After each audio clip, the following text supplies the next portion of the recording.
Hello, guys, and welcome to the Stardom Cast, your weekly audio source of all things World Wonder Ring Stardom. I'm your host, Rob Good, and I'm joined, as ever, by Mr. Matt Turner. Matt, how are you, my friend? Rob, my good friend, I am fantastic. Always good to hear from you. I just want to take a quick moment to congratulate my mother-in-law, my wife, and my two sisters-in-law, as once again, they won this year's pumpkin carving / display contest. This is the 5th year they entered and the 4th year they've taken first place. So that's a pretty good statistic there. Now you might be saying, Matt, what does this have to do with Stardom? Oh, I'm going to tell you what this has to do with Stardom. The theme that these ladies chose was pirates. Now, Rob, you probably know where I'm going with this, right? Yeah, it's just twigged, yeah. So now, for some reason, these 5 years. Now, the 1 year they didn't win, they took second place. So it's second, and then four. It's 1 silver and 4 golds. So if you want to go through the the Olympic stats, for some reason they always tap me for like, hey, we need some ideas, some outside of the box thinking ideas. For some reason, they think maybe it's all the comic books that I read or all the concussions that I'm super creative. So when they told me they were doing pirates, and they were like, what do you think? And I was like, well, let me tell you about the greatest pirate of all time. Let me tell you about the legend that is one Kairi Hojo, Kairi Sane, whatever. Blackbeard never won the 5-star Grand Prix, did he? I'm a big fan of the Pirates of the Caribbean movies. Captain Jack Sparrow, he never won the red belt. He never won the white belt. So, of course, this is my idea. I throw it their way, and like they've done the previous 5 years, they respectively shot it down. So, of course. Absolutely. So now what the life lesson, not only do you get to hear, some fantastic Stardom podcasting from myself and Rob, but, your Uncle Matt over here, folks, he's going to give you a little bit of a life lesson. So the life lesson here is I backed myself into a win-win situation. And the win-win is if they take first place, they take first place. No problem. They're happy, done and over with. If they take anything but first place, I can say, well, look, that picture I sent you of that pirate lady spinning back fist somebody's face off, if you would have carved that into a jack-o'-lantern, you probably would have won. So it's a very convoluted story. I love it. But anywho, Rob, always great talking to you. Always great talking to the friends and family of the Stardom Cast. I hope everything is well on your end there, good sir. Yep, absolutely. We've got my football team, or my soccer team for our American listeners, and your good self, obviously, are playing tonight. And it's so nice to have a team who have, for as long as I remember, have been absolutely awful. Have just been a dredge to watch. And recently we got taken over by some contentious owners. Let's not go into that. But we are good now, and it is so refreshing. Imagine NFL fans, and it was a few years ago. It's been a while since I've watched it, but imagine if the Detroit Lions suddenly ended up in the playoffs and into the Super Bowl. And like every season, having never done it before. That's exactly what it's like being a Newcastle United fan in the UK at the moment. So they're playing tonight, and now that I've bigged them up, I'm sure they're going to get absolutely hammered by Everton. But it's a good time being a Newcastle fan. Therefore, I am a happy Rob. Speaking of hammered, how hammered are you going to get watching this match tonight? That's what I want to know. I mean, I'll be honest. I'm obviously a teacher, for those who don't know, and one of the kids that I teach is an Everton fan. So depending on how heavily we lose, if we lose, I might not even be going into work tomorrow. So can't wait for this text conversation. I'm going to get at like 5 a.m. my time. I'm so excited for it. Just, God damn it! Just anger and aggression. Anyway, again, thank you so much for joining us on this episode 86 of the Stardom Cast. We've got an absolute litany of things we need to get through, but Matt, let's start with our Patreon. What is coming up this week? All right, let me take a breath. Okay, we just got done recording on the Patreon. Last week went up the Dream Shine 2019 Goddess of Stardom Championship win. And this past Monday for the Red Belt tier Patreon members, our watch along this past week was B. Priestley defending the World of Stardom Championship against one Hazuki. just about on the finishing touches of the next white belt tier Patreon, which is 2020 Momo AZ. Running into a little bit of a hiccup, and before I put this on Discord, well, I'll probably put it on Discord probably later today. There's one match that is actually missing from the 2020 Goddess of Stardom tournament, and it's the match from, I believe, the 17th of November, where it's Momo and Azumi, which is what the podcast is based on, versus Tora and Saki Kashima. I cannot find it on Stardom World. I don't think I have on any DVDs. So I'm putting an SOS out there to anybody that can help us. I would greatly appreciate it. But that podcast, the 2020 Momo and Azumi Goddess of Stardom tournament winners, that'll be up by the end of the month. And as far as what's coming up this Monday for our watch along episode, we get in the DeLorean like we do every week, and we don't go this week. We're not going back into the past.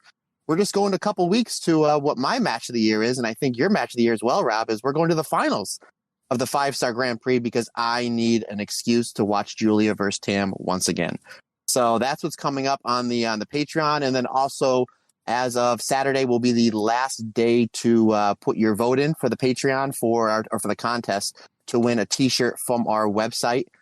For the Goddess of Stardom tournament. If you have not entered yet and you are part of the Patreon, again, you have until Saturday. If you're thinking about joining the Patreon, just the $1 tier, it gets your entryway into the tournament. And there's basically 4 categories. Number 1, overall winner. Number 2, blue block winner. Number 3, red star block winner. And if there is a tiebreaker, which there was many for our 5-Star Grand Prix, overall points leader, that does not make the finals. So that is what we have coming up on Patreon. And as always, we thank our Patreon members, and any suggestions that you have, whether it's going to be for the white belt tier or the red belt tier members, you folks know how to get a hold of me. Matt Turner OF on the Twitter. Yeah, absolutely. And we'll be... Obviously, this is the last episode that we'll be releasing before the Goddesses of Stardom tournament starts. So we'll be giving our predictions and how we would respectively fill in that tournament sheet. So keep your ears peeled and keep waiting for that at the end of the episode. Let's kick into some news to start off with. Myself and Matt recorded an interview with Kevin Kelly yesterday. No, Monday. It's Wednesday as we record. It was phenomenal. Kevin Kelly is a brilliant guy. He was funny. He was insightful. A really, really, really good podcast. That'll be with you on the 24th, I believe, on Monday. So if you're on the Patreon, any tier, you'll be able to see the video footage of me and Matt being slightly starstruck. Everyone else, it is coming out on the podcast feed for everyone. But he did mention Karen Peterson, who is an absolutely phenomenal source of Joshi knowledge. Her articles on Post Wrestling are really, really, really insightful. And she's actually been doing some work with New Japan ahead of the historic crossover show. She's got 2 out at the moment. She might have 3. I know the last one dropped on the 13th of October. But I do urge you to go to, I think they're on the New Japan 1972 website. But I do encourage you to go and check out those columns. The New Japan and Stardom's Crossed Paths, I believe, is the title of the first one, and the title of the second one is Stars and Cosmic Angels. So if you've got time, go and check that out if you want some knowledge ahead of the historic crossover show on the 20th of November. Speaking of Stardom and New Japan, the first matches for the 28th of October's Rumble on 44th Street have been announced. And though we don't know what Stardom match we are getting, we do know which stars will be involved, Matt. So courtesy of Scott E. Wrestling, the involvement will be Mayu Iwatani, Mina Shirakawa, and Waka Tsukiyama. So, obviously, Matt, 3 people makes life a bit more difficult. I assume that we are going to get some manner of 6-woman tag against some American talent. What do you think? Oh, I didn't think about that. I thought maybe we would have 2 matches because I know they announced, I think, 5 matches on the New Japan side. So I was thinking we were going to get 2 Stardom matches, but that's a possibility. Or Mina and Waka teaming up against Mayu and maybe somebody maybe from the New York indie scene that has a little bit of a name. That I don't know. So kind of remains to be seen, but I am excited that I will be up close and personal with our Lord and Savior, Mayu Iwatani. And I know I was texting you last night, and I know usually they do meet and greets at these things. So fingers crossed that I get a meet and greet with Mayu Iwatani, and then maybe I can coerce my way into talking Mina and Waka Tsukiyama into teaching me the Cosmic Angels dance. But I'm not a greedy person. I'll just take the Mayu meeting. I'll be perfectly honest, mate. You are probably better trying to get Mina to teach you the dance, because I think Waka is actually getting worse as the shows get on, bless her. The rest of the matches on the card, if anyone is going, the main event is Juice Robinson and Jay White taking on Kazuchika Okada and Eddie Kingston. You've got Shingo Takagi and El Phantasmo in a KOPW match, with, I believe, the stipulation are currently out for voting on Twitter. Minoru Suzuki versus Clark Connors in a singles match. Rocky Romero and Yo taking on Yujiro Takahashi and Sho. And then there is a 3-way tag match for the New Japan Strong Tag Team Championships, with the champions Aussie Open taking on DKC and Kevin Knight and the Motor City Machine Guns. So that last match especially, very, very, very exciting. I am not at all jealous, Matt. Yeah, and again, I will be there, folks. New York City. I told Rob this story off the air. I'm only about 90 minutes away from New York City. It took me 4 hours to get there when I went to Comic-Con a few weeks ago, and about an hour and a half to get back. So yeah, I will be there. I will be leaving Friday morning and staying over until Saturday night. So if there's any listeners that want to meet up, please just let me know. Again, you guys know how to get a hold of me. I think that would be fantastic fun, to meet up with some of the listeners. And if you're of age, we can indulge in adult beverage. And if you're not, I'm all about slamming some yoo-hoos as well. So either or, it doesn't take much to make me happy. I just want to go into an interview that Rossi Ogawa did with Monthly Puroresu. It was reported by Fightful. And there was 2 areas that I want to sort of go into. One was the international touring, which Rossi actually had this to say. Previously, we had events in Los Angeles in 2015 and New York in 2019, and it was quite rewarding. American professional wrestling fans have great expectations for Stardom. Those past shows weren't about making a profit, it was about getting more recognition. Therefore, it takes a considerable amount of preparation time and a strong local partner to hold a profit-seeking tour overseas.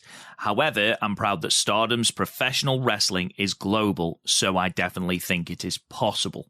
So let's just pause there. I don't want to spoil our interview with Kevin, but it's, obviously now we've got Stardom doing more with New Japan. I would assume that, the strong local partner, New Japan, are a big enough worldwide name now that they are able to get enough people into a venue without needing the likes of Ring of Honor or Rev Pro. I think this is beneficial. Stardom, therefore, can be put onto those tours and bring about more recognition to that name. Again, obviously we've just come off the back of Royal Quest in the UK. Who's to say that we won't get Stardom wrestlers on that next show? Obviously, we've got the Rumble on 44th Street, which is happening next week, and then obviously Historic Crossover as well. But we've got more and more tandem shows. We've got the formation of the IWGP Women's Championship, which is going to be defended on New Japan shows. So the future seems very bright in that aspect, doesn't it, Matt? Yeah, absolutely. And over here in the States, women's wrestling is a big thing. You take a look at, love them or hate them, numbers don't lie. The biggest wrestling company in the world is over here in the States. It's WWE. In the past couple of years, we've finally been seeing some women main event, WrestleMania, and getting a lot of really good TV time or match time, on Raw, SmackDown, and the bigger shows like a SummerSlam. So you always hear a lot of fans that don't know really of anything outside of, the U.S. borders. They want more and more women's wrestling. And again, maybe I'm a little bit biased because you may or may not know this. I am the co-host of a Stardom podcast, but the best women's wrestling and what I truly believe is the best wrestling in the world is taking place over at the Stardom ring. And I think that once people see, Stardom over here in the States, I think they're going to be completely blown away, by what they see. I certainly was. I only knew a little bit about Stardom, about 2.5 years ago. And the first time I saw Stardom, I was like, what is this? And I fell down the rabbit hole. And, obviously that's my main passion with anything with wrestling is Stardom. So I think a lot of people are going to kind of follow suit, just the same way that I did. And I think it's going to be nothing but big things for this company, going forward, especially once they start tapping in to the North American scene over here. Not just the American scene, but I think if they run some shows in some hotbeds like in Mexico or Toronto as well, up in Canada, I think that's just going to be hugely beneficial for the Stardom roster. Rossi then added something about securing a primetime TV deal in Japan, which I thought was interesting. He said, broadcasting on terrestrial television will always be a proposition. Although I don't deal directly with TV, the biggest publicity we can get is to broadcast in a time zone that is naturally noticeable.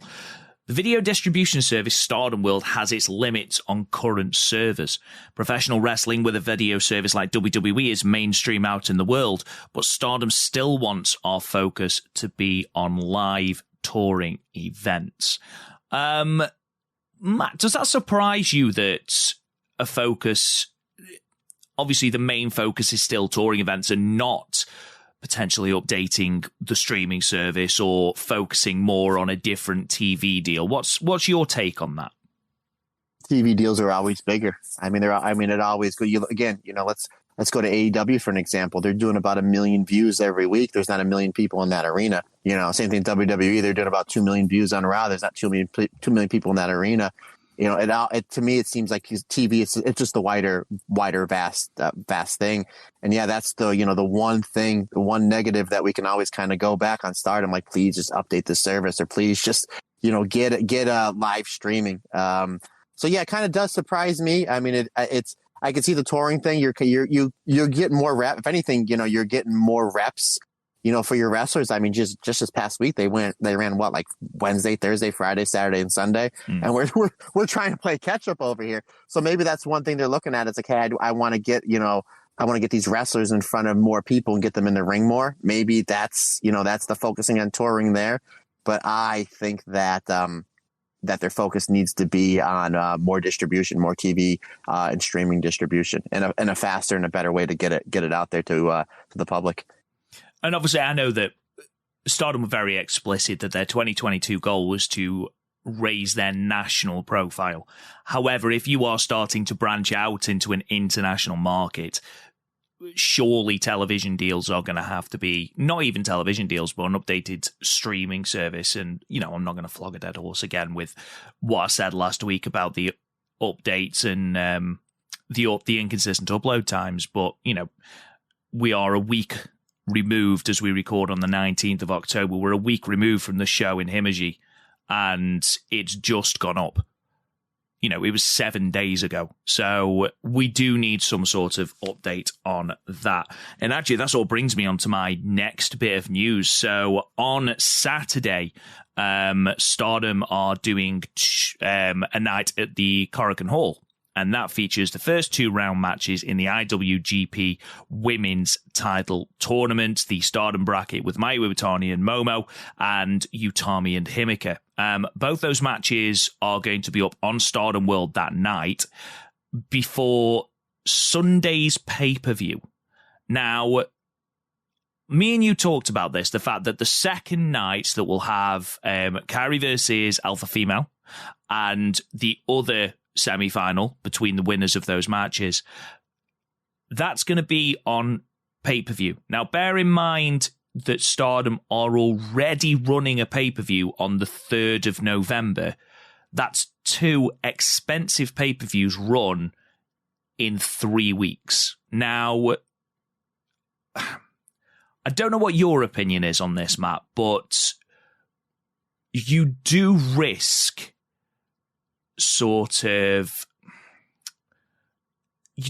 people not buying your pay-per-views and just waiting for it to come up on World if you start over-diluting the amount of pay-per-views you start putting into the market.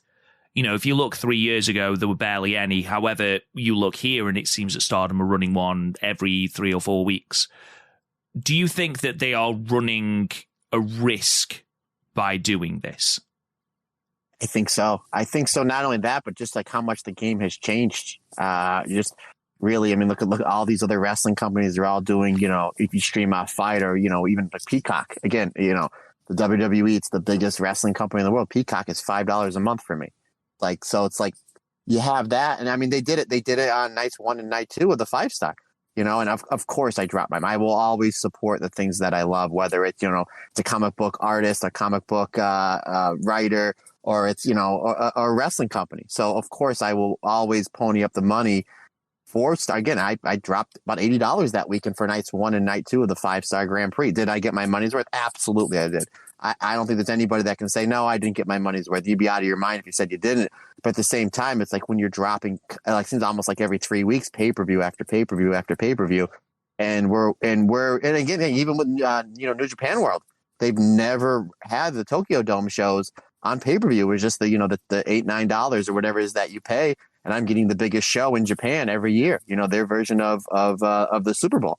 So now it's like, yeah, it's like you have to happen to drop almost $40 every 3 weeks.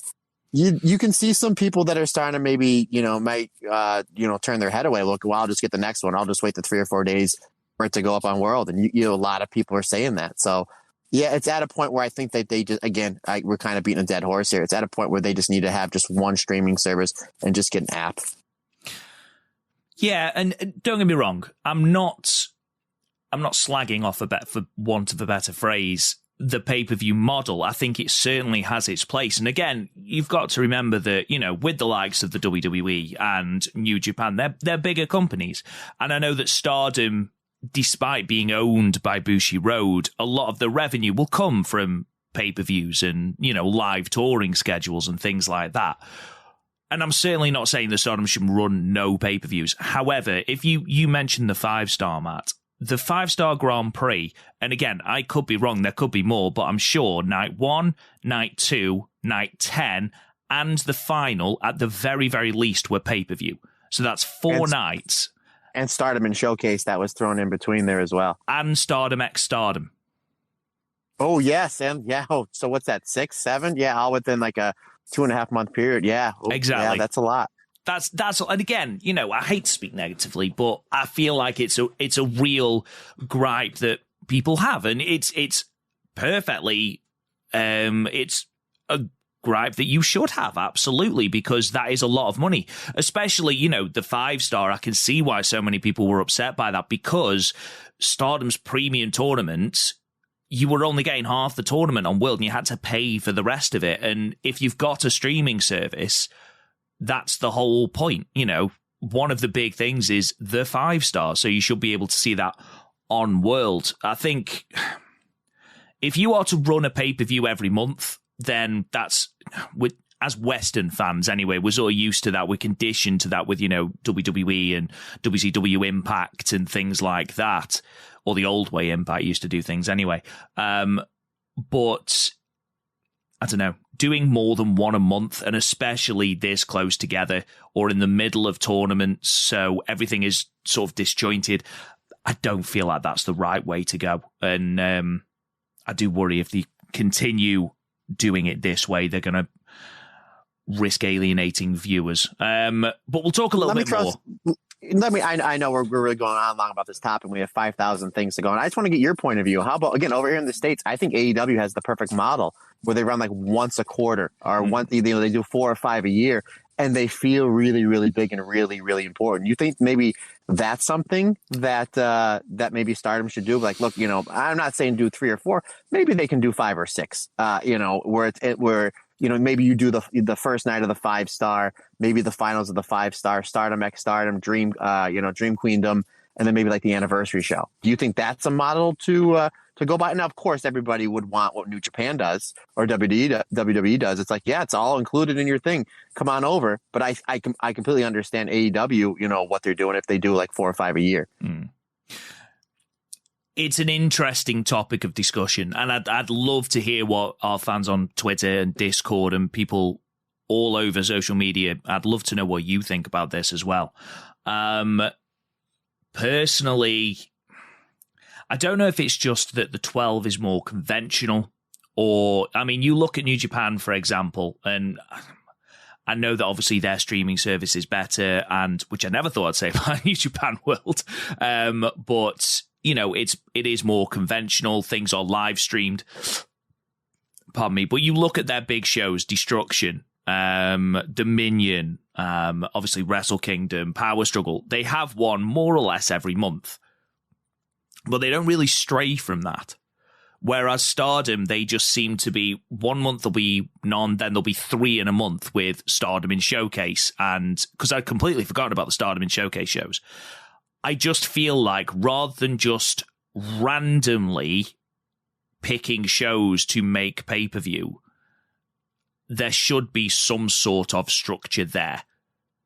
Because I think you, as I've said, you do risk alienating people if you're making random nights of a tournament pay-per-views. Or if you're making, you know, a random night at, I can't remember where they're running the 23rd, but it's not Korakuen Hall. But if you know, you're then having that show on pay-per-view and then Historic Crossover, which isn't going to be on pay-per-view, I don't think. I think it's on, oh no, is it pay-per-view? That might be a pay-per-view as well. I think it is pay-per-view, yeah. And the 23rd, the reason why they're doing a pay-per-view is that's the first night of the Goddess of Stardom tournament. Which is fine, and I completely understand that. But inherently, people... Sorry, Matt, I know you're a tag team wrestler, but people care inherently less about tag team tournaments than they do about singles tournaments. Now, the 5-star last year was a pay-per-view the first 2 nights. The Goddesses of Stardom tournament has never been a pay-per-view, ever. And I understand that obviously you've got the coronation, or you will have sort of the confirmation of who the finalists are going to be in the IWGP Women's Tournament by the end of that show. But it's not, there's no title matches, there's nothing else apart from the fact that it's the start of the Goddess of Stardom. It's a good card, don't get me wrong, it's a very good card. But is it pay-per-view worthy? I don't think so. Oh, we'll find out. We shall discuss it, sir, next week on the podcast. Please join us, folks. Well, yeah, I'd love to hear your thoughts on this, guys. So hit us up on Twitter, on Discord, on Facebook, wherever. I'd love to hear your thoughts. Because Stardom apparently don't do enough shows, they did do a cross-promotional show at a car park on the 15th of October with LEC, which is Life, Enjoyment and Convenience. It was called I Love You More. It featured one match with Momokogo and Koguma defeating Mina and Waka. With it being a one-match card and with it being cross-promotional, it's probably not going to make its way onto World, at least not this year anyway. But it was live on their YouTube channel and it's still up now. So if you fancy watching it, it is on there. Again, bear in mind it's a promotional show, so it is very heavily comedy based. I believe there's a spot with a book where I think Koguma absolutely smashes Mina Shirakawa on top of their head with it. It makes a horrible noise. But yeah, if you fancy watching that, that is live on their YouTube. Last thing. Now, I do want to do a big shout out to It's Dana now on Twitter, who does absolutely phenomenal work on the translations for shows. So if you're not following her, please go and follow her. It's an incredible follow and she does tremendous work. But she has translated very, very quickly the Meltier Shupro interview. Now, Meltier, obviously, for those who don't know, is the tag team of Tam and Natsupoi, currently the Goddess of Stardom champions.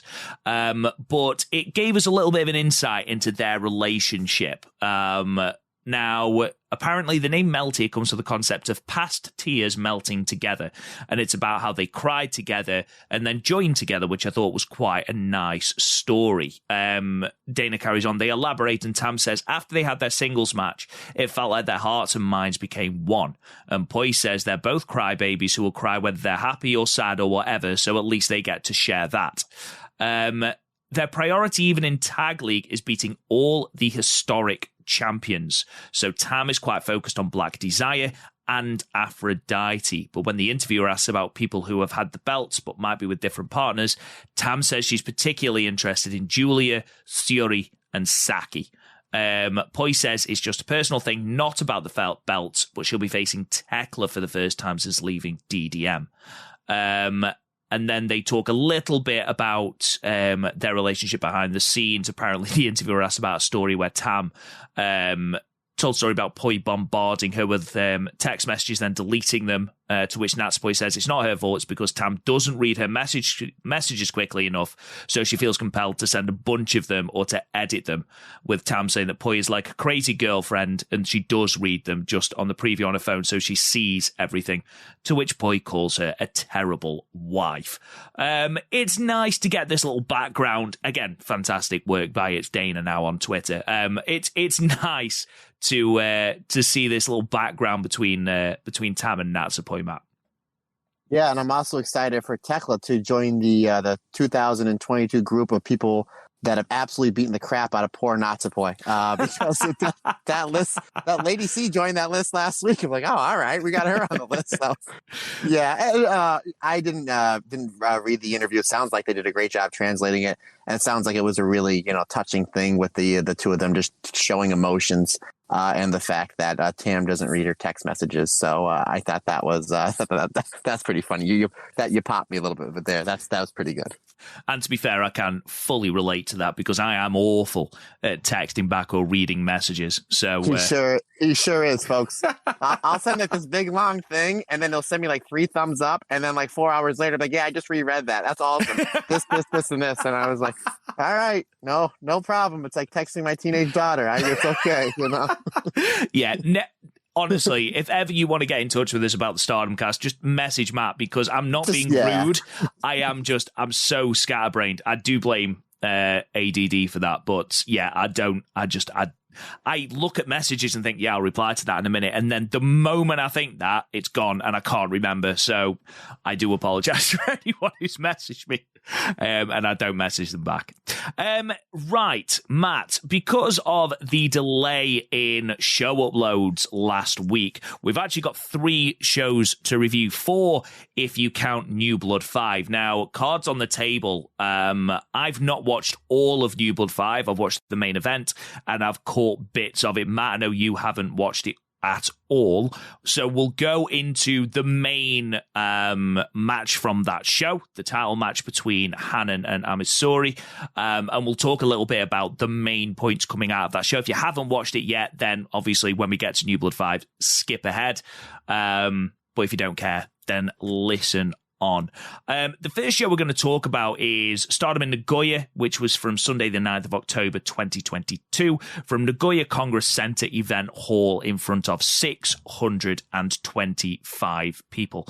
I'm going to go through all the results and then we'll sort of pick apart matches on the whole. So match 1, a singles match. Ruaka defeated Lady C with the Vader Bomb in 6 minutes and 14 seconds. Match 2 was another singles match. Mina Shirakawa defeating Saya Ida with the bridging figure 4 leg lock in 8 minutes and 14 seconds. Match 3 was a tag match with the Stars team of Mayu Iwatani and Momo Kogo, Peach Rock in the tag league, defeating Mai Himi or Donna Del Mondo. Ended in a double count out in 11 minutes and 25 seconds. Sorry, misread my own notes. Match 5 was a 6-woman tag team match with the God's Eye team of Syuri, Mirai, and Amisori, defeating the Cosmic Angels team of Tam Nakano, Natsupoi, and Waka Tsukiyama, with Ami getting the pinfall over Waka with the Brainbuster in 14 minutes and 32 seconds. And then the match that I imagine we're going to be spending most time talking about on this card, the Artist of Stardom Championships match. The champions, Oedo Tai, Starlight Kid, Momo Watanabe, and Saki Kashima. The champions and Queen's Quest, Utami Hayashishita, Saya Kamatani, and Azumi, ended in a time limit draw, 30 minutes. Matt, where do you want to start? Which match do you want to talk about? And who do you want to talk about? Let's go real quickly. We'll go match number 2. I thought Mina and Saya Ida. It was great that we're coming off the 5-star and we're getting a lot of singles matches. Usually you don't see that. Usually they do all tags or all 6 person or faction versus faction. But I think it's because we're going to be getting loads of tag matches in the Goddess of Stardom tournament. But I thought Mina and Saya Ida, a little over 8 minutes, I thought this was absolutely fantastic, where there was a lot of really tight holds. I'm always a big fan. I'll always put over a nice, good lockup to start match that's just very old school. I think that the two of them worked well together. Saya Ida's a very, very hard hitter. We've seen Mina's strikes just getting better and better each and every show. And I thought they did a really good job building up towards the finish. And obviously they're putting a lot of stock in Mina going into her November match with Saya Kamatani. But I thought this was terrific. I had it 3 3/4 stars. How about you, sir? Did you enjoy it as much as I did? I mean, there are very few Mina matches that I don't enjoy nowadays. And I think Saya Rita, I thought she looked really good here because she spent a lot of the match on defense. Mina targeting the knee again. And obviously there's a story of Saya Rita being out for 12 months with that torn ACL and MCL in a right knee, and that right knee is still strapped. So the story made sense. They're really trying to put over, especially in these 3 shows, they were really trying to put over Mina and this figure 4 move as a real killer of a move, which I think Ida sold absolutely fantastically. But what I did enjoy, and this was a big thing for me, Mina started the match by targeting the knee in order to try and chop, pun intended, Saya Rita down. But then towards the end, when Saya Rita was on top, she then did it to try and create some distance because she was under pressure. I really enjoyed that really subtle change in Mina. But yeah, a really, really good singles match. I'll be honest, for anyone listening who hasn't seen these shows yet, there are a couple of hidden gems on this card that you definitely do need to check out. This is definitely one of them.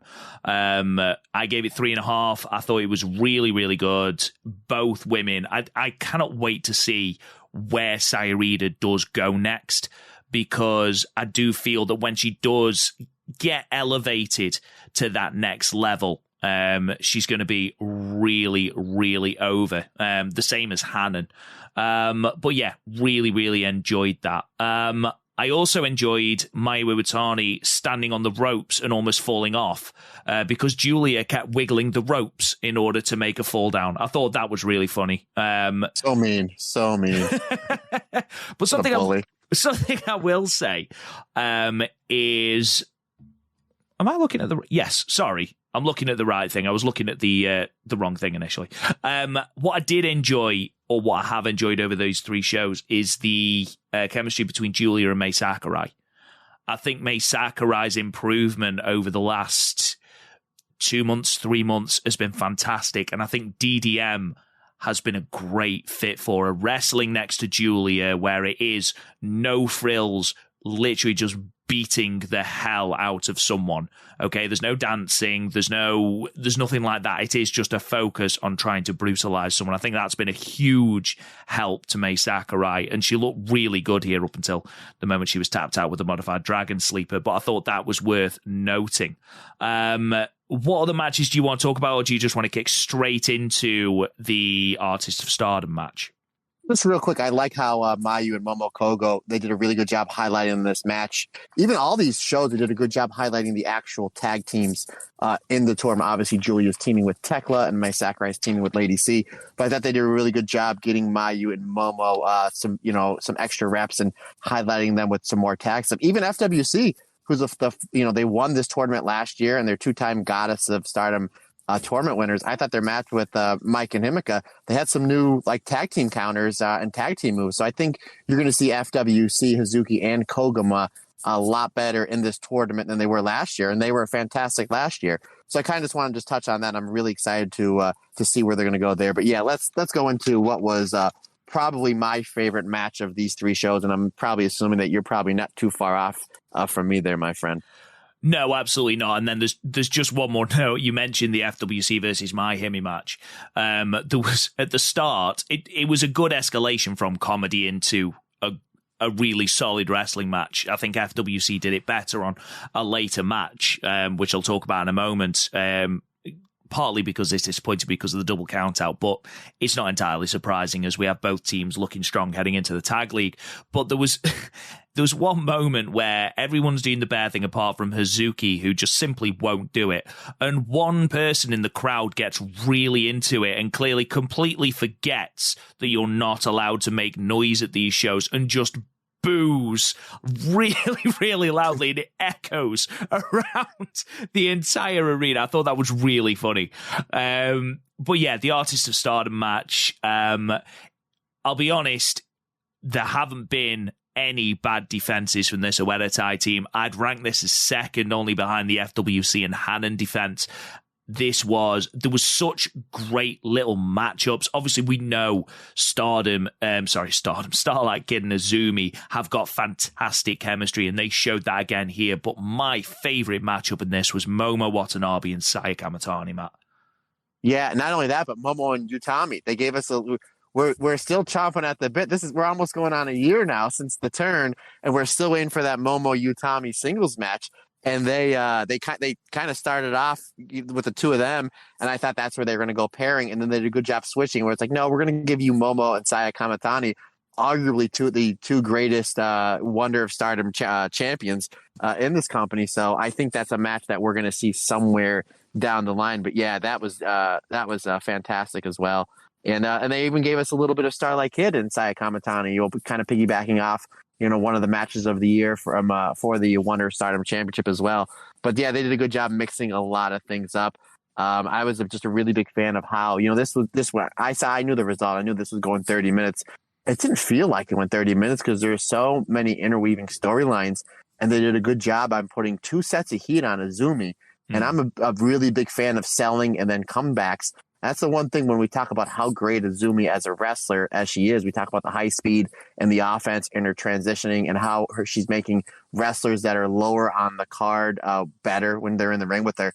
But we never talk about Azumi selling, and we got it in spades in this match. And I think I even texted you. I even bumped it up a quarter of a star because the last 4 or 5 minutes, Azumi selling and her comeback got the crowd. And again, we're still kind of on a clap crowd here, but the crowd was making more noise towards the back end of this match just because they were getting so behind Azumi, for the finish. And then, she locks in the numero uno right towards the end, and then the bell rings and the crowd was audibly like gasp, like, oh no, we were so close. And that's what you want to do.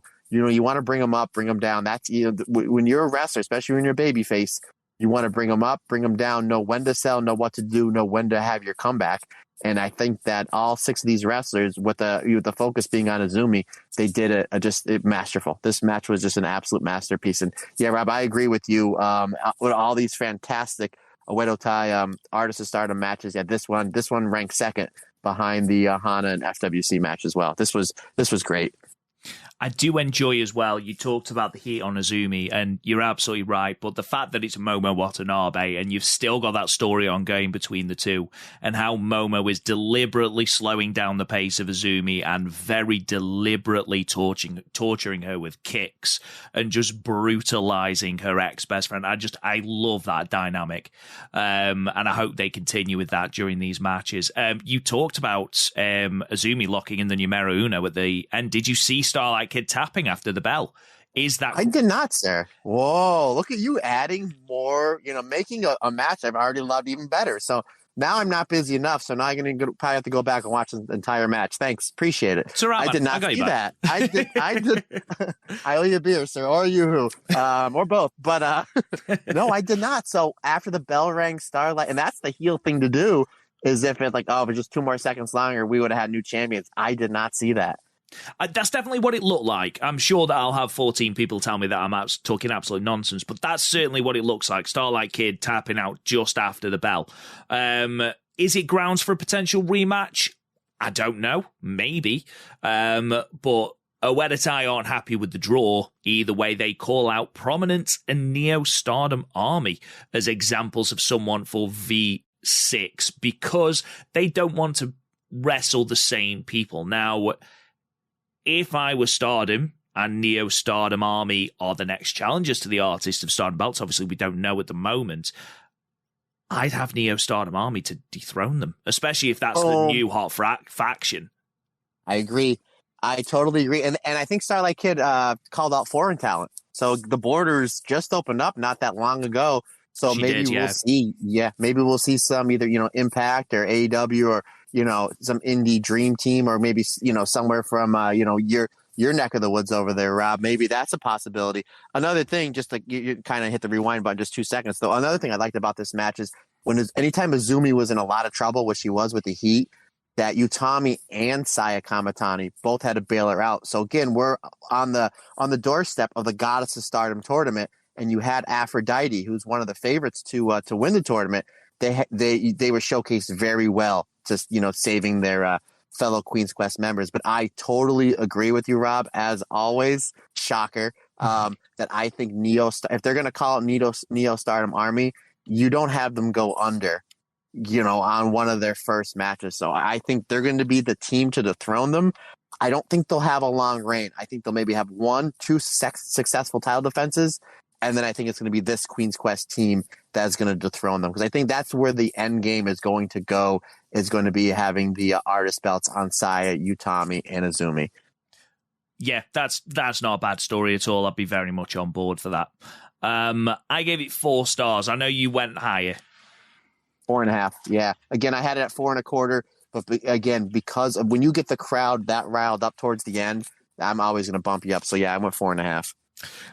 Let's move on then to the second show in this little tandem.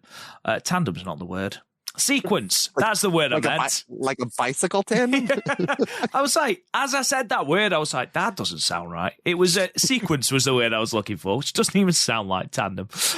We're in Hiroshima. So this was on Monday, the 10th of October, 2022, at the Hiroshima Prefectural Industrial Hall in front of 353 people. But Matt, we are not the only people at Hiroshima Prefectural Industrial Hall.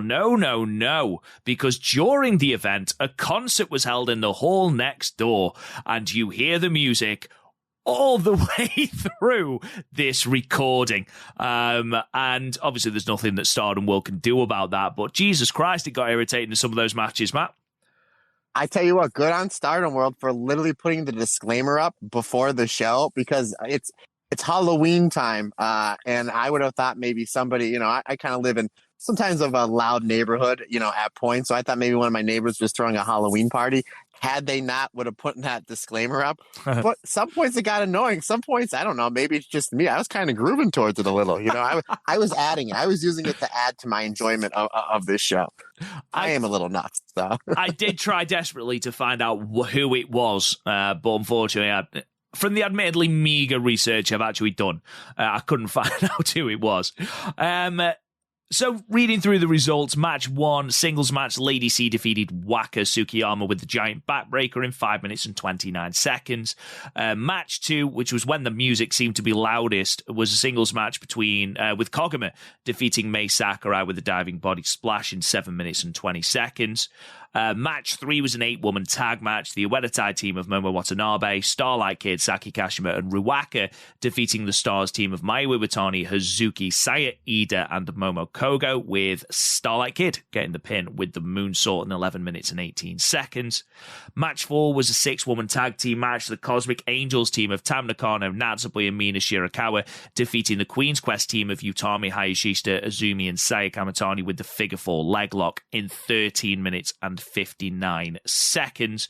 And then our main event for the Hiroshima show was a 6-woman tag team match. The Donna Del Mondo team of Maika, Himika, and Julia defeating the God's Eye team of Shiori, Amisuri, and Mirai with the Michinoku Driver 2 in 17 minutes and 12 seconds.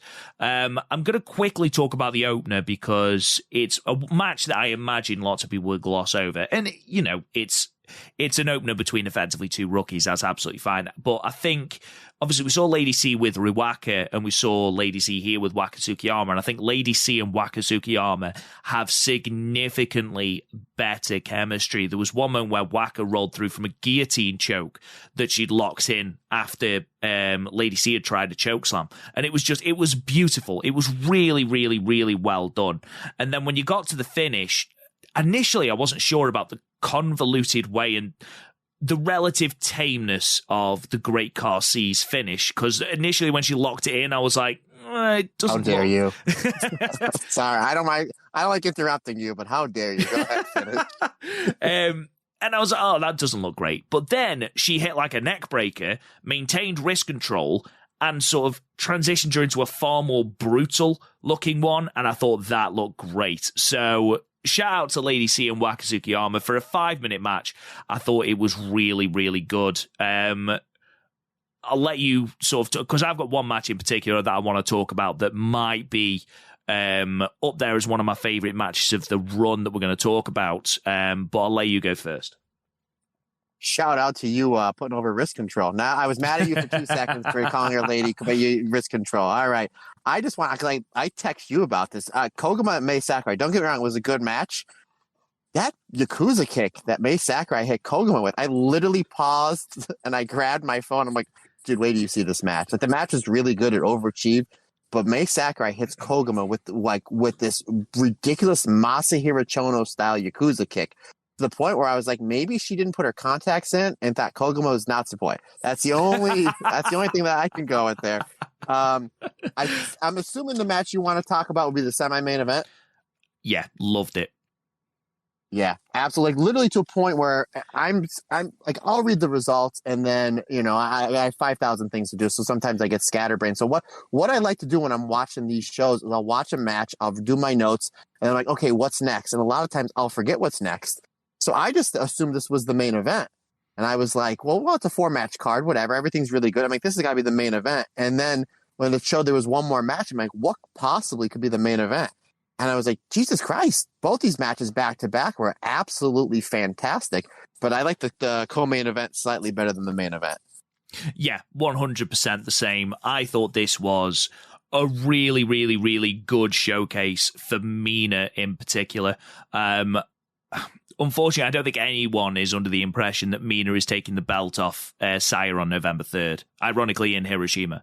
But getting a clean submission victory over the champion, and I'll be honest, Saya doesn't eat many clean wins, many clean losses at all. Even if she's in tags, she doesn't eat many at all. So when she ate one here, it was really surprising.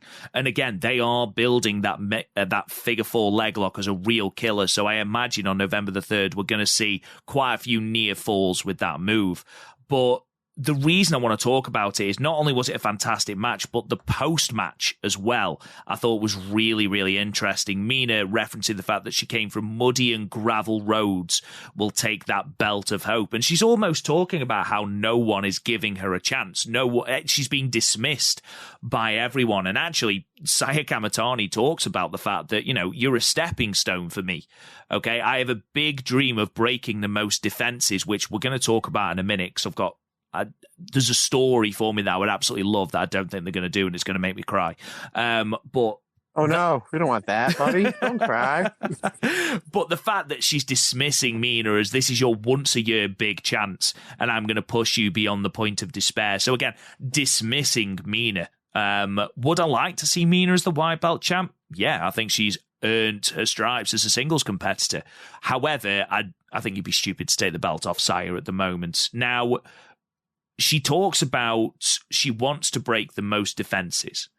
At the moment, Saya is currently at 9 successful title defenses, with, if she beats Mina on November 3rd in Hiroshima, that will take her to 10, which is joint second with Io and Arisa. The only person in front of them is Momo Watanabe on 13. Wouldn't it be a fantastic story if Saya's 14th defense was against Momo? And this is yeah, go ahead. Yeah. This is the Momo that has not had a match for the white belt since she lost it to Arisa in 2019. So that builds it up even more. It's not the fact that we get Momo Watanabe for the white belt all the time. She hasn't gone for it again since she lost it after a mega run. Go and check that out on the Patreon, by the way. But what a story for Saya Kamatani to beat her faction defector in Momo Watanabe and defeating the person with the most defenses to break her record. I think that's a story that will be absolutely perfect. And you're looking at November will be 10 defenses. So you're looking at 3 more defenses before, if they are going to run another big show in March, which they've done the last 2. They did Budokan in 2021. They've done World Climax at Sumo Hall this year. They do another big show in March of 2023. Surely Saya Kamatani breaking the defense record against Momo Watanabe goes on there. Yeah. Here's the thing. They've done a great job building up Mina. She's got 3 different ways she's beaten Saya twice. She's beat her with the figure 4, and she's beat her with the Mina driver. And then we've seen her win some matches with the Glamorous Collection Mina. So there's three different ways that she can win. Is she ready for the belt? I mean, I'm hard pressed to say, that she is or she isn't. But at the same time, yeah, Rob, I agree with you. Saya Kamatani, she's the wrestler of the year. You keep that belt on her as long as possible. Now, let me ask you this. If Saya continues to go on this run, which I just don't see her work getting, I think it's going to keep getting better. Do you want to see her break Momo's record? I know me and you are giant fans of one Momo Watanabe and that white belt reign. And when we did that on the Patreon a few months ago, we were so excited to review all of those matches. Do you want Saya to would you be a fan if she breaks that title run? It takes, like, records are there to be broken. It's, it's as simple as that. But it would take someone special to break a lauded defense record. It's not like it was just, a series of roll-ups and some naff matches. Every match, more or less, was fantastic in this Momo run. And you can argue that that's the same for Saya. She's a special talent. It's a special title run. She's already at 10 title defenses. So few people have made it even close to this amount of defenses with the belt. So why not have it be Saya? I mean, yeah, she is, as she proclaims, the future of Stardom. So, yeah, do you know what? Sod it. I'd love it. And I think Hazuki beats her for the belt, but that's by the by. Yep. Once again, I agree with you. Now, let me real quick. When she was supposed to have that match with Kari at Stardom X Stardom, I think there was 60% of the people on We Are Stardom on Twitter. They had Kari beating Saya for the belt, where I was like, I just don't see it. Now, obviously, Kari she had COVID. That match had to cancel. And I don't know if me and you had this text conversation before. And if you've answered this question, I apologize. But had that match happen, who do you think would have went over? Because I would have had it as Saya, but I was in the minority in that. No, Saya, 100%. Yeah, see, me and you are smart. And I think that's the match they're going to do at Dream Queendom. I think that she beats Mina here. I think the co-main event of that show is going to be Saya and Kari. I think that's where they run it back. But again, at the same time, Kari could win the IWGP Women's Championship. I'm not really, who knows? I mean, we will all stay tuned on that. But yeah, I like the idea of Momo being like the kind of like the final boss. My all-time favorite title run is when Okada broke the record. I believe it was like 2016 to 2018 for the most title defenses, and he broke Tanahashi's record. And he had to get past Tanahashi to break the record. And I thought that was such a great story. And I'm 100% with you that I think that if that's the way they're going to go, that it has to be Momo she goes up against to either tie or break the record. Yeah, 100%. I think in terms of Kairi, the more I think about it, the more I think she's going to win the belt. The IWGP women's belt, that is. But in terms of the white belt, she has the opportunity to really put over a new talent. I mean, Saya Kamatani's 23, I think. She's one of the, as Stardom sort of branded them, the golden generation, by getting a win over Kairi, who is synonymous with this white belt. I think would be huge for Saya. Absolutely huge. And I agree with you. I think at one of the big shows, whether it is Dream Queendom or whether it is a March pay-per-view or whatever it is, I do see Saya Kamatani going against Kairi, and I do see her winning. Rob, I will. You said she was 23. As of last year, she was 25. So I'm assuming she's 26.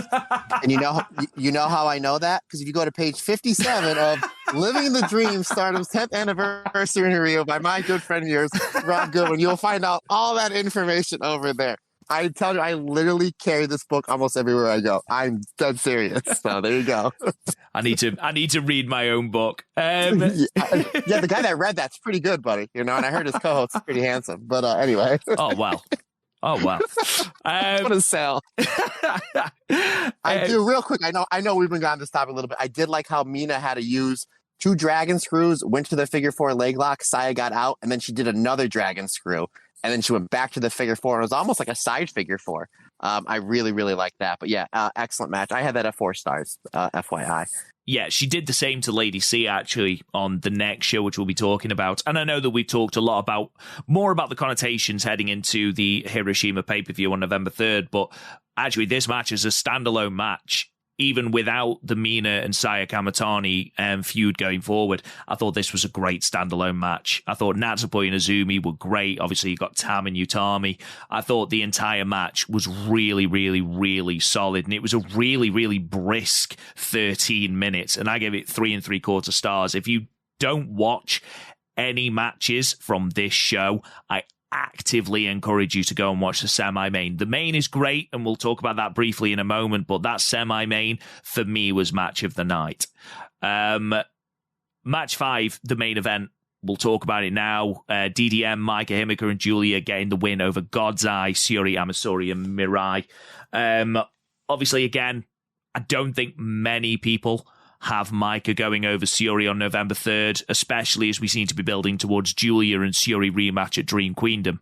I mean, don't get me wrong, again, same with Mina. If Maika were to win the red belt, I'd be all up in that. I think that's great. But I just don't see her being the one to dethrone Syuri. What I did love was the visual of Maika hitting the Michinoku driver on Amisori and making very deliberate eye contact with Syuri on the outside of the ring as the count is made. That was brilliant and really, really good camera work, Matt. Yeah, that's back in my single days when I would slam a Jaeger bomb to stare at a girl that I would go give a horrible pickup line to. That reminded me. But anyway, yeah, I kind of figured this match started. It's like, well, they're going to kind of just do some stuff with Julia and Syuri. And I was like, oh, we got some time to build to that. Not that it needs any build, to be honest with you. But they did a really good job getting Maika over, building her up in that match. I thought that, especially towards the tail end, you kind of see where it was going, where it needed to go. You kind of just need to build that up. But yeah, she hits the Michinoku driver, and then she hooks the leg and then casually stares at Sherry and said, guess what? You're next in 2 weeks or 3 weeks because of when this happened. But I thought that was really good way to build up your main event for the 3rd. Again, I think this pay-per-view coming up on the 3rd, it's somewhat predictable in the top 3 or 4 matches, but at the same time, it's going to be predictably awesome. I think all the matches are going to be great. It doesn't bother me that Mina probably has no shot of winning the white belt. It doesn't bother me that Maika's not probably going to come out with the red belt. To me, I just want to see really good wrestling, really good storyline. So I know those 2 matches going on back to back are going to be worth the price of admission alone.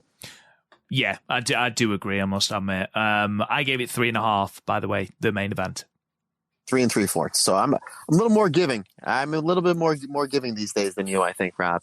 I think we could probably guess that you were the more positive one in this relationship, Matt. Let's put it that way.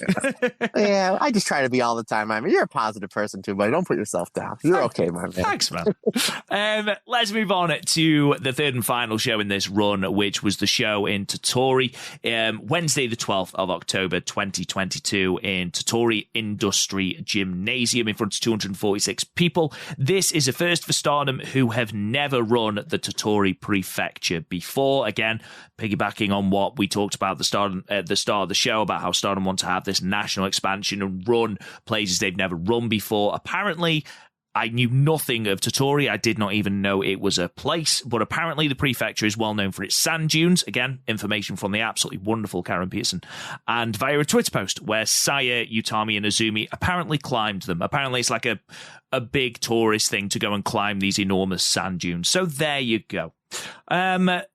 In terms of results from that show then, so we had match 1, singles match. Mina Shirakawa defeated Lady C with a modified figure 4 leg lock in 10 minutes and 45 seconds.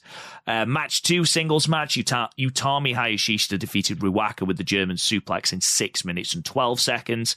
Match 3, a tag team match. FWC defeated My Fair Julia with Hazuki pinning Mei Sakurai with a diving senton in 10 minutes and 47 seconds. Match 4, tag team match. Maika and Himika defeated Azumi and Saya Kamitani, with Maika getting the win over Azumi with the Engaratoshi in 8 minutes and 20 seconds. Match 5, 6-woman tag. God's Eye, Syuri Mirai and Amisori defeated the Stars team of Mayu Iwatani, Momo Kogo, and Saya Ida, with Mirai submitting Momokogo with the Mirror Mare in 14 minutes and 17 seconds.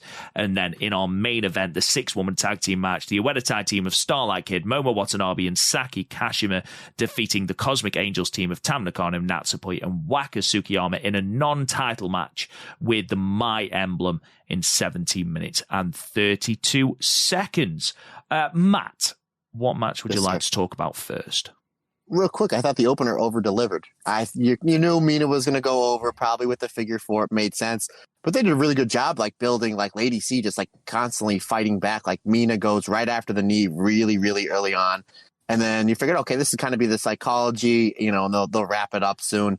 But Lady C did a great job, like, firing back with the chops. Even one point where Mina goes back to the knee, and Lady C just comes back with, like, a forearm, a big boot, and this thunderous giant choke slam. I thought that was really good, and it really, really over-delivered. So I thought they did a really good job there.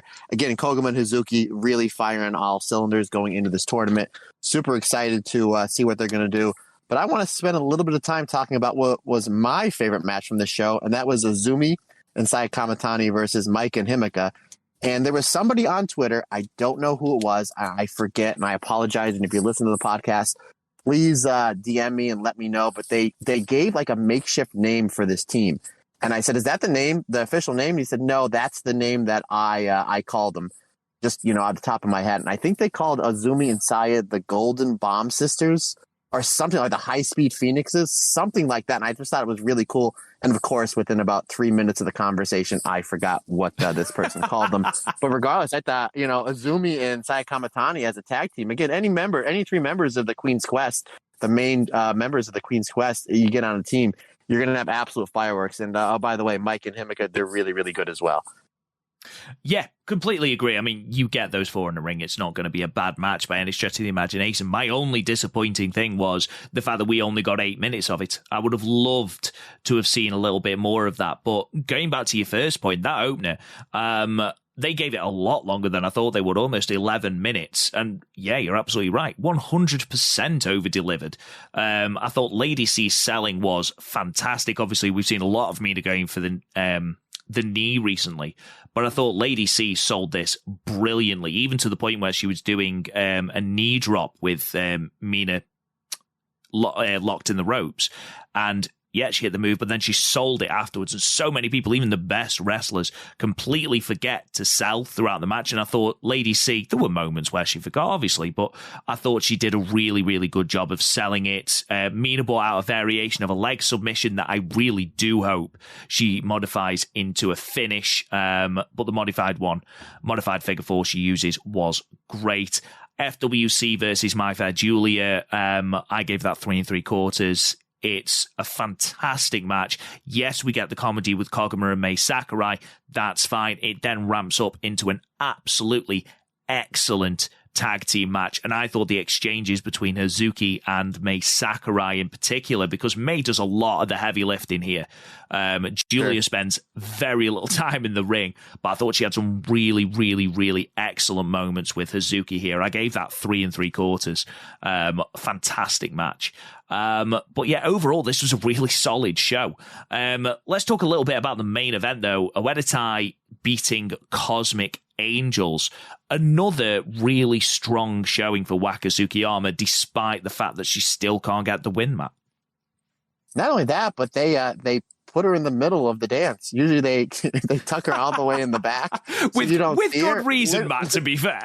Yeah, that's what I said. I was like, and I know me and you, before we did the Kevin Kelly interview, Rob was actually 15 minutes early. I was 10 minutes early. So I'd kudos. like that put on the record, please. 15 minutes early.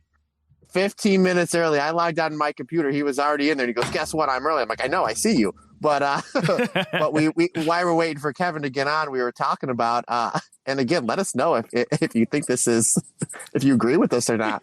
Waka's dances is so bad, and she's so endearing, and she's so great in the ring. Despite having 0 wins, she's so great in the ring. Her dancing is so bad, and you made reference at the beginning of the show that it's actually gotten worse. That is it. now like a work? Is she like just doing it on purpose to add towards her character? Because she still has the biggest smile on her face when she's bigger than not than Poi, bigger than Tam, bigger than when Unagi was with and Mina. She just seems she's having the most fun, but she's absolutely terrible at the dance. So I just don't know. I'm starting to think that this is more of a work to add in towards her character. So again, I would love to know what everybody else thinks. But they put it right in the middle of this one. They came out, the three of them. You have Tam and Natsupoi, they're the idols. They're, the big stars, the cosmic angels. But who is in the middle of the dance? The Waka. Like, what? Like, somebody should be fired. Well, I don't want anybody to be fired, but somebody should be reprimanded for that. Yeah, bless her. I think she has got a little bit worse. But I really enjoyed Waka and Saki Kashima. Honestly, every time I see Saki, I'm like, Jesus, she's so good. Like, she's so understated, but she is so good. And when you're in a team with Momo Watanabe and Starlight Kid, who are both so very, very good, it could be hard to shine. But I think Saki does a fantastic job. Overall, this was just another really, really, really good tag match. Similar to everything else on the card, to be perfectly honest. Solid. I gave it 3.5 stars. I had it at 3 3/4. And real quick, just to kind of wrap on the Izumi Saya versus Mike and Himika match. Do you think that this was Micah's introduction or her introduction into the high speed division?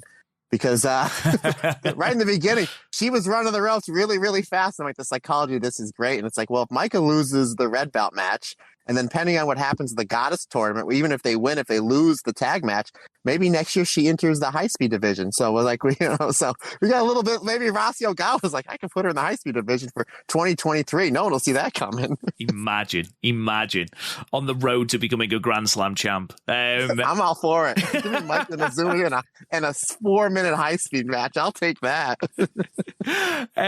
As I've already said, obviously the show from the 16th isn't up yet, the one from Himeji. So we're going to talk very briefly about Stardom New Blood 5, which streamed for free on YouTube, I say today, Wednesday the 19th of October as we record, from Shinjuku Sumitomo Hall in Tokyo. At the time we recorded, there weren't any attendance statistics out, and I've only managed to watch the main event. I watched it over my lunch today, but there are a couple of things that we'd like just briefly to talk about. We will talk about that main event. So again, this is the time we need to skip ahead maybe 5 minutes if you don't want the main event spoiled. But on the undercard, Haruka Umisaki, who of course has been courted by Oeda Tai, came out with a brand new alter ego called Karma. And she threw a fireball in Nanami's face, then choked her out with a submission. So sort of embracing that darker side as we hint towards Umisaki potentially becoming a fully fledged member of Oeda Tai. And then speaking of Nanami, who is a 16-year-old wrestler from Pro Wrestling Diana, she made a plea post-match to join God's Eye. Syuri asked how old she is, and when she said she was 16, Syuri was very impressed at the skills of this 16-year-old and accepts her into God's Eye. So God's Eye have their 5th official member. Obviously, Tomoka Inaba joined God's Eye, but now Nanami as well, Matt. Obviously, I don't know anything of Nanami. Does she fit like the guy? I mean, I don't know what you know. Does she fit the God's Eye mold? What I mean by that is heavy strikers, heavy hitters, and very good at submission wrestling. Would you know that answer, good sir? I'll be honest, the only things that I know about Nanami are what I've seen on a handful of New Blood shows. I don't feel like I'm the best person to ask about whether she fits. I feel someone maybe like a Velkage or an Armani Shoe Exchange or even Scotty Wrestling is a better person to ask about the credentials of Nanami. What I will say is that for a 16-year-old, she looks incredibly talented. So to put her in what is effectively, the group in Stardom is certainly a big badge of acknowledgement for her. So do you know what? I'm happy to see where this goes. Again, I'd love to have some Nanami matches that I can watch to get some sort of context. Everything I've seen her do on the New Blood shows has been fantastic. But again, that's my only real experience of Nanami. I'd love to know more. But the main reason I wanted to talk about this show was match 6, the main event, the Future of Stardom Championship match, because we have a title change. Amisori defeating Hanan with like a thunderbolt. Hanan, the 8th Future of Stardom champion, has her championship reign cut short, with her reign being the second longest overall, just shy of 300 days, 294 days. Only Utami is in front of her at a whopping 409 days. And she also has the most successful title defenses with 10. The match itself is really good. These two have really, really, really good chemistry. It's a great match as a standalone match. Hanan is a great babyface in peril. She was locked in a Boston Crab, a high-angle Boston Crab, for a long, long time. Amisori throwing lariats, and then, of course, obviously comes the Like a Thunderbolt. It's a really good match. Definitely go and check it out. It's what I would argue it's definitely one of Hanan's best in this title run. I know it's been a good title run for Hanan, but a couple of things that I wanted to ask you, Matt. Where does Hanan go next? Do you see her as someone in a tag team? Obviously, we've got the return of Wingori in the Goddesses of Stardom Tag League. Do you see what's next for Hanan? You got to graduate high school first, I think, right? Joking that aside, does help. I think all joking aside, again, I didn't see them. I did see the gif of the finish, and thank God Hannah has long hair, because it looked like that Like a Thunderbolt was very, very Kings Road-esque, which is right up my alley. And we all kind of figured like this is the next way that they need to go. I think Hannah has especially what she's done in the 5-star. Again, she ate a whole bunch of losses, but it's like I always say, it's not who goes over, it's who gets over. But where does she go from here? I think that's a good. I mean, do you have her? Maybe we've seen some people coming in and out of the high speed division. I wouldn't be heartbroken to have a Zumi versus Hanan in the high speed match somewhere down the road.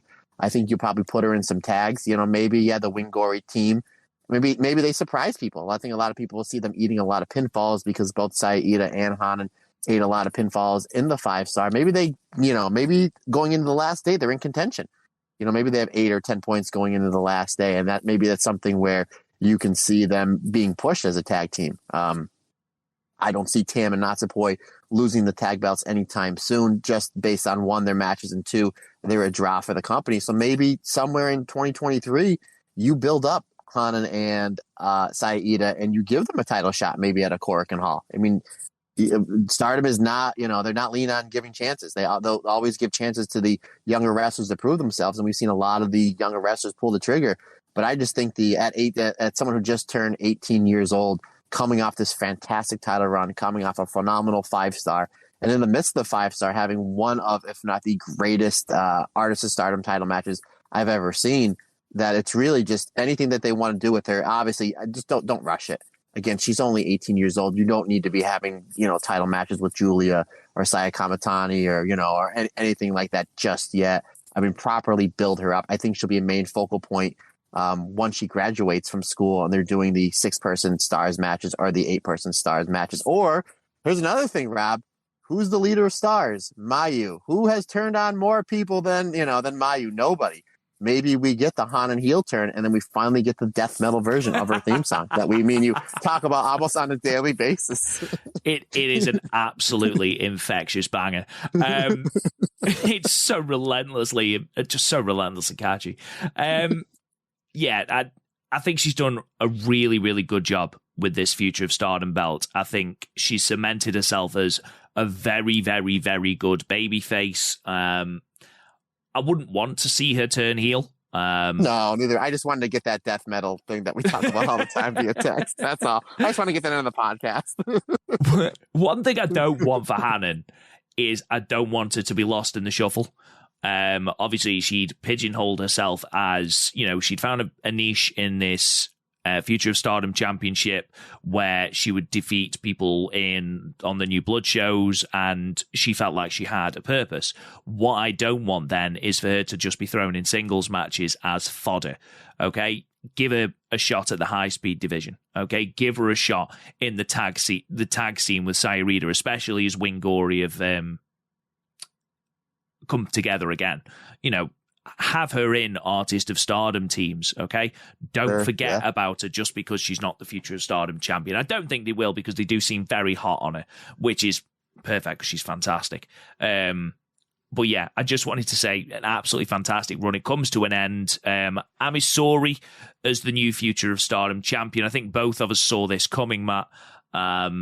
But I'm looking forward to seeing what Amisori can do. Obviously, we didn't have a challenger come out at the end of New Bloods. They did the pose with everyone there.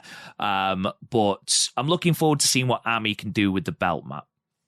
Yeah, and I think Hana had a draw with Inaba a few months ago, so she's due a rematch for the Future Stardom Championship. So even though they're both in the same faction, I would have no problem seeing Amisori versus Inaba somewhere down the line, whether it be at a Corkin show or pay-per-view or one of these New Blood shows. But yeah, I mean, I think that they did a great job with Hana. She did a great job with the belt. She left it on an absolute high note. She got the belt over. I'm excited to see this match later on tonight once I have some free time, and the whole show, because the whole show looked like it was pretty good. So yeah, excited to see what they do with Amisori, because I think her and Mirai will have a nice little run in the tag league, but considering the fact that coming off the last few months, they're 0-3 in tag title matches. So I just don't see them winning the tag league. Obviously, up and forward with Mirai, especially if Julia wins the red belt at the end of the year, which we all think she's going to do. Mirai has a victory over Julia in the 5-star. So I think you'll see Mirai getting a red belt title shot sometime at the beginning of 2023. And then this leaves Amisori with some stuff to do with the Future Stardom Championship. With that being said, then, let's go to the Goddesses of Stardom Tag League, which starts October 23rd, obviously on pay-per-view, which we discussed at length. What we're going to do is, so Matt, you have put on Patreon. Do you just want to briefly go through that competition again? Yeah, so again, it's literally copy and paste. Sean, our editor-in-chief, did a fantastic job with the 5-star poll, and he basically just copy and pasted the same thing for the Patreon for the Goddess of Stardom tournament. Again, any level tier of the Patreon will get you in, whether it's the $1 tier, the $3 tier, or the $5 tier. So if you're thinking about getting in or you're not sure, $1 gets you into this tournament. However, I highly advise everyone subscribe to the $5 tier, because why wouldn't you? Anywho, so okay, there's 4 categories. Category number 1 that you absolutely have to have one is the overall winner. What team wins this overall tournament? And then the other 2 categories would be who's the blue block winner, who's the red star block winner. If we have more than one person that has categories 1, 2, and 3 right, then we go to category 4, which will be a tiebreaker. The tiebreaker is which team has the most points that did not make the finals. So those are the 4-tier categories. If there's a 4-way tie, I don't know. We'll figure something out. Maybe we'll have an arm wrestling contest. I don't know. But we'll cross that bridge when we come to it when the tournament is over. So, with that being said, what we'll do is we'll read through the blocks. We'll both give who we think is going to win that respective block, and then we'll talk about the final, and then we'll do our own little tiebreaker. So let's do Blue Goddesses first. So this is your lineup for the Blue Goddesses block. Fukuoka Double Crazy, Wingori, Hanan Sayurita, Kawild Venus, my god, easy for me to say, Saki and Mina Shirakawa. O2 Line, which is Azumi and Miyu Amasaki. My Himi, obviously Maika and Himika. BMI 2000, that's Katora and Ruaka. Neo Stardom Army, also known as 7-Up, which is Nene Takahashi and Yu. And the new eras, Mirai and Amisori. Matt, this is probably a harder block to pick. Who do you think's winning this block?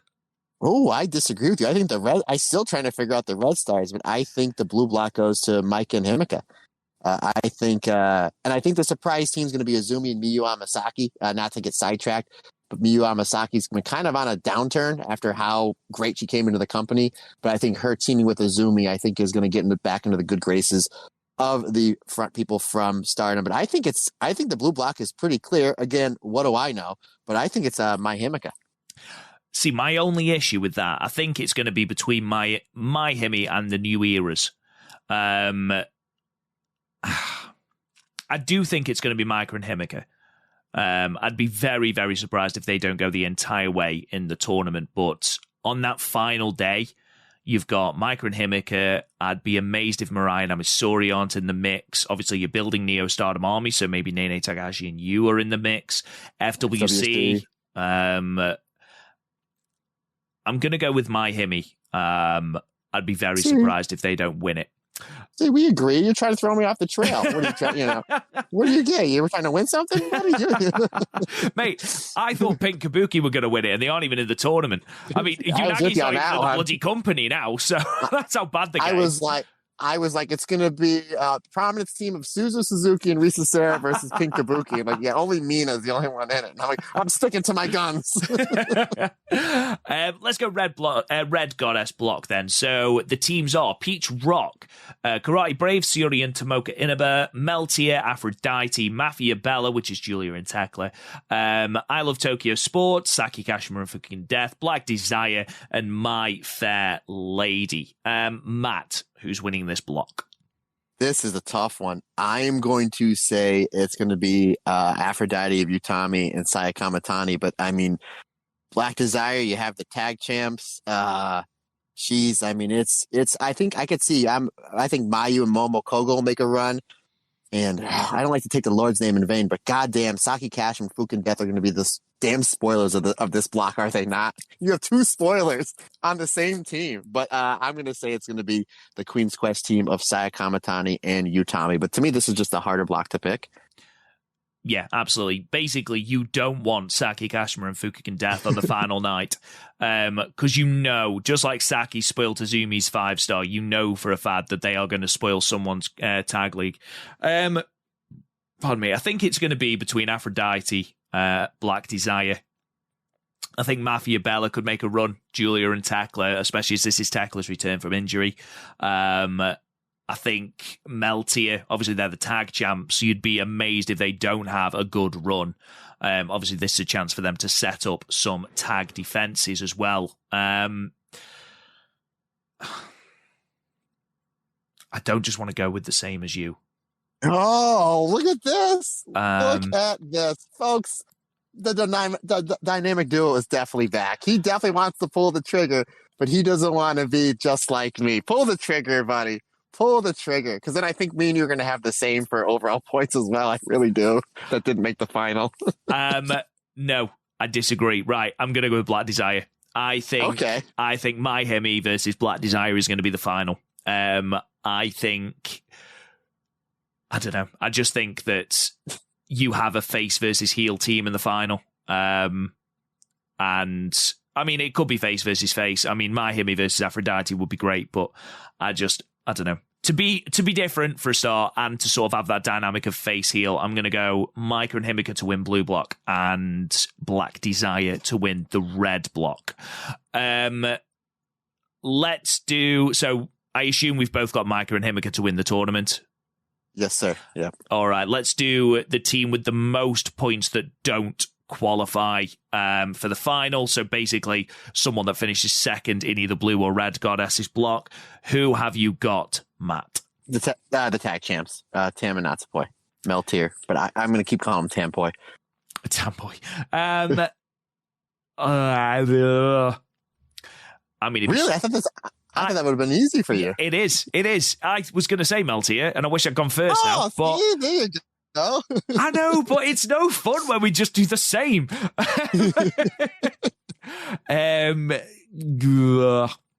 Aphrodite. Okay, so then you're flip flopping my winner with the overall points. Okay, I got you. So now here's what's going to happen here, folks. If I come out, and we don't have any stakes in this. It's just the whole the whole bracket thing is just something I just like doing giveaways. I do, and it's just a thank you and appreciation to all the fantastic friends and family of the Stardom cast. But here's what's going to happen: if I run this over Rob at the end of the year when this tour or whenever this tournament ends, he's going to be like, well, I was going to pick that. That's how that's going to go. So what you're saying is I'm not allowed to back out at the last minute and go, yeah, well, I said it was going to be Meltier who won it. You can do whatever you want, buddy. I don't care. Let's have a look then. Just a few previews before we sign off this podcast. So as we've already mentioned, the next two shows that we're going to be talking about on the next episode are going to be, oh my God, the 22nd and the 23rd. So that first show is on the 22nd of October, where we've got the two quarterfinals or first rounds from the Stardom block for the IWGP Women's Championship. Utami Hayashishita versus Himeka and Mayu Iwatani versus Momo Watanabe. The rest of the card, Hanan and Momokogo from Stars taking on Saki Kashima and Ruaka.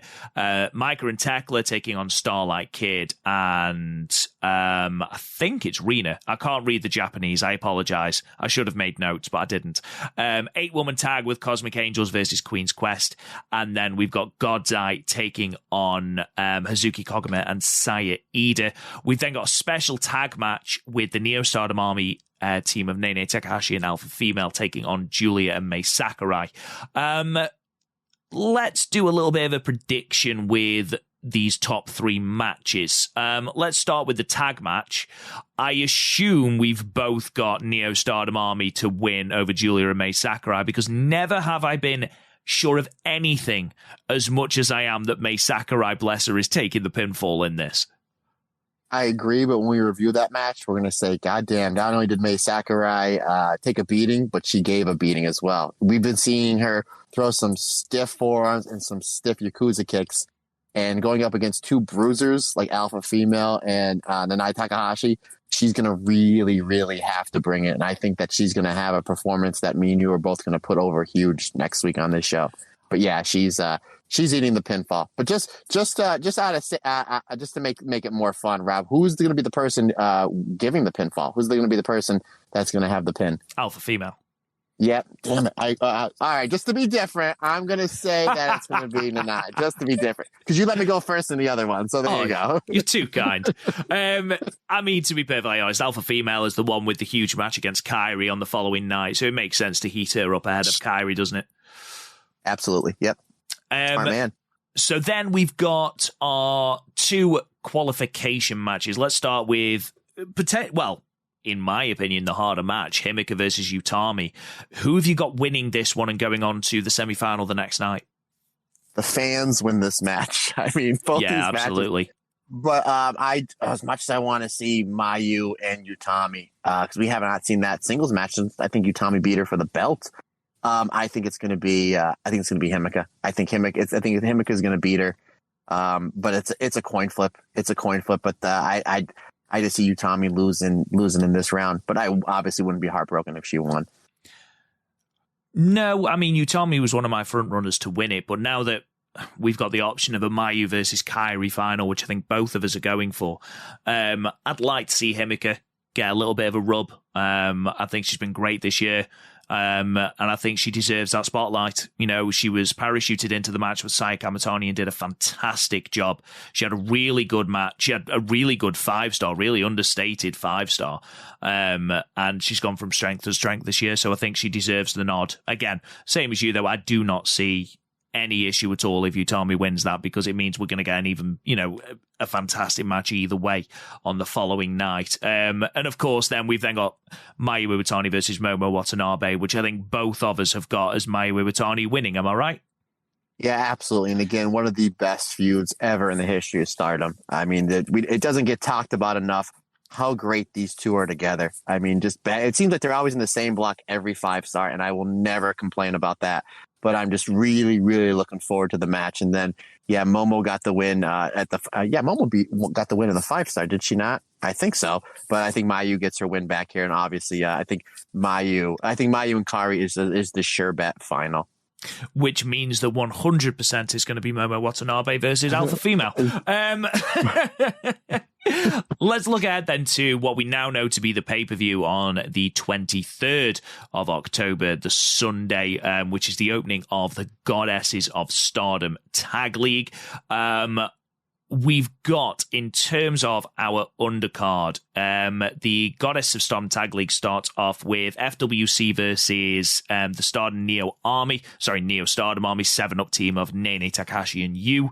We've got O2 Line, Azumi, and Miyu Amasaki versus Wingori. We have got Kawild Venus, Mina Shirakawa, and Saki taking on BMI 2000, Natsuka Tora, and Ruaka. We have got Meltia versus Mafia Bella, which is one that I highlighted the other week. And then the best named team in the tournament, My Fair Lady, taking on I Love Tokyo Sports. We've also got the debut of Fua, who I believe is some sort of Japanese YouTuber. I believe someone might be correcting me in the comments, but this is her debut in the ring. She's been training with Hazuki, and she is teaming with Hazuki in this match against the team of Saya Kamatani and Hina. But the main event, of course, is the two semi-finals for the IWGP Women's Championship. We've got the semi-final on the Stardom side being Mayu Iwatani versus Himika, and then obviously the semi-final on the international side is Kairi versus Alpha Female. Matt, let's do the predictions for the IWGP, even though we've already spoiled who we've got in the final, but who do you see the final being?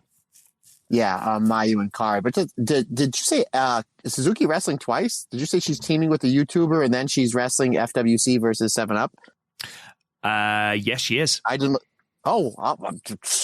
And we were complaining about a pay-per-view, but we get to see Kairi and Hazuki wrestle twice. Take my money, Stardom. But yeah, I think Kairi and Alpha Female is going to over deliver. I think it's a match people aren't really focusing on, just because these two, and they wrestled each other, I think it was 14 or 15. Go back and watch the match. These two light each other up. You're going to see these two wrestlers just beating the crap out of each other, which is right up my alley. But I see Kairi coming out on top there, and then Mayu versus, whether, again, if our predictions are right, you can't go wrong with a match, on the Stardom side of things between any of those four. But Mayu versus either Utami or Himika, which we think that's the way it's going to go.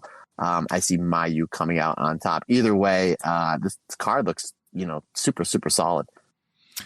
Yeah, definitely. I've got Mayu versus Kairi in the final as well. Obviously, that's taking place on the 20th of November at the historic crossover show. The more I've thought about it, the more I think Kairi's winning it. But we'll talk a little bit more about that. Obviously, next time we podcast together, we'll have that final set in stone as we look ahead to historic crossover. Let's do a podcast next week then. Say again, sorry? I said, then let's just podcast next week then. Do you know what? I think we should. Let's do it. I'll pencil it in. Good job, sir. So, in the meantime, thank you so much for listening, guys. In terms of next week, on Monday, the 24th of October at midnight, Eastern Standard Time, so 5 a.m. for British Standard Time, we've got the bonus episode. Kevin Kelly interviewed to all listeners on the free platform. If you want to watch the video, any tier on our Patreon, $1, $3, or $5, we have got that up. It's scheduled, it's waiting. So it will be there for you on the 24th. Check it out. It's a fantastic interview. Kevin gave loads and loads of information. Loved talking to him and definitely want to have him on again.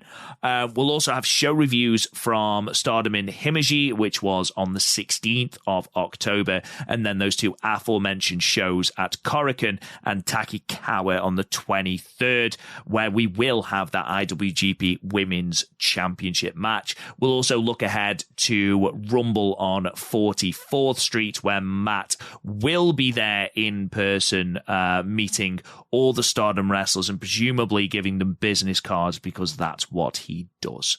Of course. In the meantime, thank you so much for listening, guys. We really, really, really do appreciate it. Don't forget to subscribe wherever wherever you get your podcasts. Check out our Patreon, www.patreon.com/The Stardomcast, our website, www.thestardomcast.weebly.com, for everything from title histories to how you can watch Stardom, to tournament history, to the roster and factions, to all our podcast episodes and our annual awards. Everything is on there. Go and check it out. You can find us on social media at The Stardomcast. You can talk to me on Twitter at @RealRobGoodwin. Matt, where can they find you? And sign us off, my friend. Yes, as always, guys, thank you so much for listening and supporting the podcast. We greatly, greatly appreciate it. Any questions, comments, any matches that you want to do the watch along with for the Red Belt tier members that drops every Monday morning, hit me up on Matt Turner OF and on the Twitter and or the Instagram. Because just remember, it's just not my podcast, it's our podcast, because we're all in this together and everybody's different, everybody's special.